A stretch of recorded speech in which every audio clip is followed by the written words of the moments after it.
నమస్తే. నేను సిరి. బాలకృష్ణ గారి 'డాకు మహారాజ్' సినిమా అంటే బ్రేక్ ఈవెన్ అనేది అయితే ఇప్పుడు చర్చనీయాంశమైంది. అయితే అంటే రాయలసీమ రీజన్ ఏదైతే ఉందో అది ప్రత్యేకమైంది బాలకృష్ణ గారికి. ఎందుకంటే అక్కడ 3 సార్లు ఎమ్మెల్యేగా గెలవడం జరిగింది. అంటే రాయలసీమ సైడ్. కానీ అయినా కూడా అక్కడ 'డాకు మహారాజ్' బ్రేక్ ఈవెన్ అవ్వడం చాలా కష్టం అన్నట్టుగా ఒక వార్త అయితే హల్చల్ అవుతుంది. మరి ఇందులో ఎంతవరకు వాస్తవం ఉందనే అంశాన్ని మనకి వివరించడానికి మనతో పాటు ఉన్నారు ప్రముఖ సీనియర్ జర్నలిస్ట్ యజ్ఞమూర్తి గారు. నమస్కారం సార్. నమస్తే సరి. సో 'డాకు మహారాజ్' సినిమా వచ్చిన తర్వాత బాలకృష్ణ గారి ముందు సినిమాలన్నీ కూడా రాయలసీమలో బాగా ఆడాయి, బ్రేక్ ఈవెన్ కూడా అయ్యాయి. కానీ 'డాకు మహారాజ్'కి వచ్చేసరికి చాలా పేరైతే వచ్చింది, చాలా వైబ్ క్రియేట్ చేసింది, అన్ని రకాలుగా మాట్లాడుకున్నాం. కానీ రాయలసీమలో మాత్రం బ్రేక్ ఈవెన్ అవ్వడం చాలా కష్టం అని చెప్పేసి ఒక వార్త అయితే హల్చల్ అవుతుంది. మరి అయ్యే ఛాన్సెస్ ఉన్నాయా లేవా ఏంటంటారు? వరుసగా 3 సినిమాలు హిట్ తర్వాత బాలయ్య బాబు చేసిన సినిమా 'డాకు మహారాజ్', 'అఖండ', 'వీరసింహారెడ్డి' అలాగే 'భగవంత్ కేసరి' ఈ 3 సినిమాలు కూడా హిట్ అయ్యాయి. అన్ని చోట్ల కూడా బ్రేక్ ఈవెన్ అయ్యాయి. వీటిలో 'వీరసింహారెడ్డి' సినిమా మిగతా 2 సినిమాలు కంటే పోల్చుకుంటే కూడా ఒకంత 1-2 కోట్లు ఎక్కువ షేర్ సాధించిన సినిమా అని చెప్పుకోవాలి. కాకపోతే ఏంటంటే 'భగవంత్ కేసరి' ఆ 2 సినిమాల కంటే కూడా 'అఖండ', 'వీరసింహారెడ్డి' కంటే తక్కువ బడ్జెట్తో అయిన సినిమా. దాని బిజినెస్ కూడా వారు రెండింటితో పోల్చుకుంటే కాస్త తక్కువే. కానీ దాని పరిధిలో అది పెద్ద హిట్ అయ్యింది. సో అదే కోవలు ఇప్పుడు ఆ హ్యాట్రిక్ హిట్స్ తర్వాత బాలయ్య బాబు ఇమేజ్ ఇంకా బాగా పెరిగింది. సో అందు గురించి డిస్ట్రిబ్యూటర్స్ ఆయన మీద బాగా హోప్స్ పెట్టుకొని 'డాకు మహారాజ్'ని గత 3 సినిమాల కంటే కూడా ఎక్కువ రేట్లు పెట్టి కొన్నారు. అందుకనే మొత్తం ఓవరాల్ చూసుకుంటే వరల్డ్ వైడ్గా అది మోర్ దాన్ 80 crores కంటే కూడా ప్రీ బిజినెస్ వాల్యూ జరిగింది. ఫస్ట్ ఆయన కెరీర్లోనే 80 కోట్లకు పైన బిజినెస్ జరిగినటువంటి సినిమాగా రిలీజ్కి ముందు థియేట్రికల్గా మాత్రమే అది ఒక చరిత్ర సృష్టించింది 'డాకు మహారాజ్'. సో అంత బాగానే ఉంది, అంత మంచి ఓపెనింగ్స్తో రిలీజ్ అయింది. సో ఇప్పటివరకు చూసుకుంటే కూడా మోర్ దాన్ 78 crores పైనే, అంటే 79 కోట్ల ప్లస్ 'వీరసింహారెడ్డి' సాధిస్తే ఇది 12 రోజులకే మోర్ దాన్ 78 crores షేర్ సాధించింది వరల్డ్ వైడ్గా. అందులో ఆంధ్ర ప్రాంతానికి సంబంధించినటువంటి నెల్లూరు, గుంటూరు, కృష్ణా, పశ్చిమ గోదావరి, తూర్పుగోదావరి, ఉత్తరాంధ్ర ఈ 6 ఏరియాలు కూడా బ్రేక్ ఈవెన్ అయిపోయింది. అయితే అదే ఆంధ్రప్రదేశ్కి సంబంధించినటువంటి అత్యంత బలమైన ఏరియా ఒకటి బాలకృష్ణకు సంబంధించి సీడెడ్ ఏరియా, అంటే రాయలసీమ. మీరు చెప్పినట్టు అనంతపురం, ఆయన హిందూపురంలో 3 సార్లు వరుసగా ఎమ్మెల్యేగా ఎన్నికయ్యారు, మంచి మెజారిటీతో ఎన్నికయ్యారు. మొదటి నుంచి ఆయనకి బాక్సాఫీస్ పరంగా బాగా పట్టు ఉన్నటువంటి ప్రాంతం. ఆయన్ని బాగా బాలయ్య సినిమాలంటే చెవి కోసుకునేటువంటి ప్రాంతం రాయలసీమ. అఖండ నుంచి 'వీరసింహారెడ్డి' కానివ్వండి, 'భగవంత్ కేసరి' కానివ్వండి బ్రేక్ ఈవెన్ అయిపోయి మంచి లాభాలే అందించాయి అక్కడ డిస్ట్రిబ్యూటర్లకి. అదే కాలంలో 'డాకు మహారాజ్' కూడా ఖచ్చితంగా రాయలసీమలో బ్రేక్ ఈవెన్ అవుతుంది అని చెప్పి ఆశించినటువంటి వాళ్ళందరినీ కూడా ఒక రకంగా చెప్పాలంటే డిసప్పాయింట్మెంట్ గురి చేస్తున్నదని చెప్పాలి. అది ఎందుకు అనేది చాలామందికి ఆశ్చర్యానికి గురి చేస్తుంది. ఎందుకంటే అక్కడ రూరల్ ఏరియానే ఎక్కువగా. 'డాకు మహారాజ్' ఆంధ్రాలో చూసుకుంటే రూరల్ ఏరియాలో చాలా బాగా ఆడుతుంది. మరి అర్బన్ కంటే కూడా రూరల్ ఏరియా ఎక్కువగా ఉండేటువంటి రాయలసీమలో ఎందుకని అదే రకమైనటువంటి పర్ఫార్మెన్స్ చూపించలేకపోతుంది బాక్స్ ఆఫీస్ దగ్గర అనేది ఒక క్వశ్చన్ మార్క్గా తయారైంది. ఈవెన్ తెలంగాణకు వచ్చేటప్పటికి తెలంగాణలో మనకు హైదరాబాద్ అనేది మేజర్ అర్బన్ ఏరియా కాబట్టి ఇక్కడ దానికి తక్కువగా కనిపిస్తున్నాయి కలెక్షన్స్. సో అది అర్థం చేసుకోవచ్చు. అంటే 2 తెలుగు రాష్ట్రాల్లో 2 ఏరియాలు ఇప్పటికీ బ్రేక్ ఈవెన్ కాలేదు. ఒకటి తెలంగాణ అయితే ఒకటి రాయలసీమ. తెలంగాణ కూడా కొంచెం కష్టమే అని చెప్తున్నారు బ్రేక్ ఈవెన్. కానీ ఇది ఓకే, దీన్ని మనం డైజెస్ట్ చేసుకోవచ్చు. కానీ రాయలసీమ ఏంటి, రాయలసీమ ఎందుకని కాలేదు అనేది ఒక క్వశ్చన్ మార్కు అక్కడ. ఎందుకంటే ఇది మనకి అందిన సమాచారం ప్రకారం అయితే 15.5 కోట్ల రూపాయల ప్రీ బిజినెస్ వాల్యూ జరిగింది రాయలసీమలో.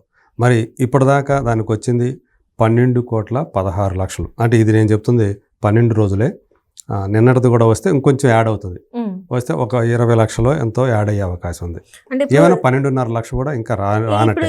ఈ 2 రోజులు అంటే సాటర్డే సండే కాబట్టి ఇంకా ఎక్కువ ఛాన్సెస్ ఉన్నాయంటారా సార్? ఎంత చేసినా ఇప్పటికే మోర్ దాన్ 3 crores పైనే డెఫిసిట్ కనిపిస్తూ ఉంది. ఈ 3 కోట్లు అంటే ఇన్ని రోజుల తర్వాత 12 రోజుల తర్వాత నీకు 12 కోట్ల ప్లస్ మాత్రమే వచ్చింది అక్కడ షేరు.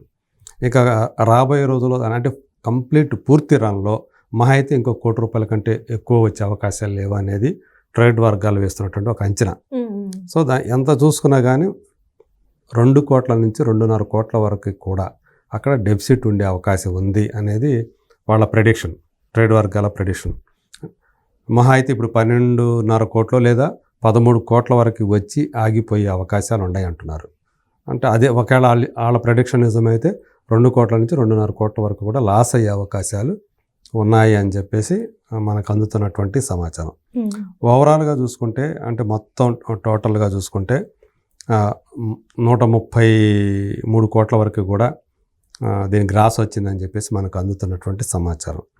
నేను చెప్పాను కదా 78.5 కోట్లు 12 రోజులకే షేర్ వచ్చింది. సో 13 రోజులకు వచ్చేటప్పటికి అది ఇంకొంచెం పెరిగే అవకాశం ఉంది. 79 కోట్ల వరకు కూడా ఉండే అవకాశం ఉంది. సో కంప్లీట్ రన్లో వీరసింహారెడ్డిని కూడా దాటేసి ఈయన కెరీర్లోనే హయ్యెస్ట్ షేర్ సాధించినటువంటి సినిమాగా ఇది నిలిచే అవకాశాలు చాలా ఎక్కువగా కనిపిస్తున్నాయి.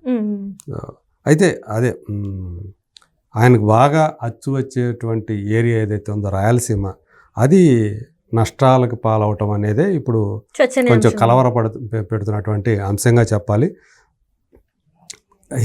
ఎవరు ఎక్స్పెక్ట్ చేయలేని విధం అనుకోవచ్చు సార్.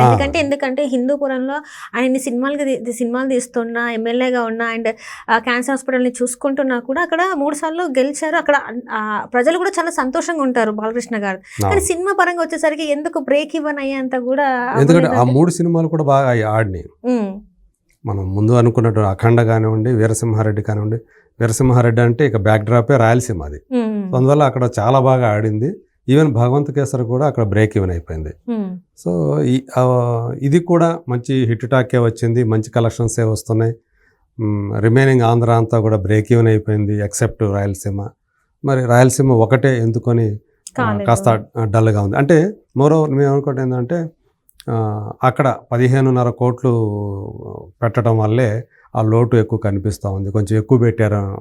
అదే కనుక ఏ 10 కోట్లు ఈవెన్ ఒక 12 కోట్లకే అక్కడ కనుక డిస్ట్రిబ్యూటర్లకు ఇచ్చినట్లయితే ఖచ్చితంగా బ్రేక్ ఈవెన్ అయిపోయి ఇప్పుడు లాభాల్లోనే ఉండేవాళ్ళు.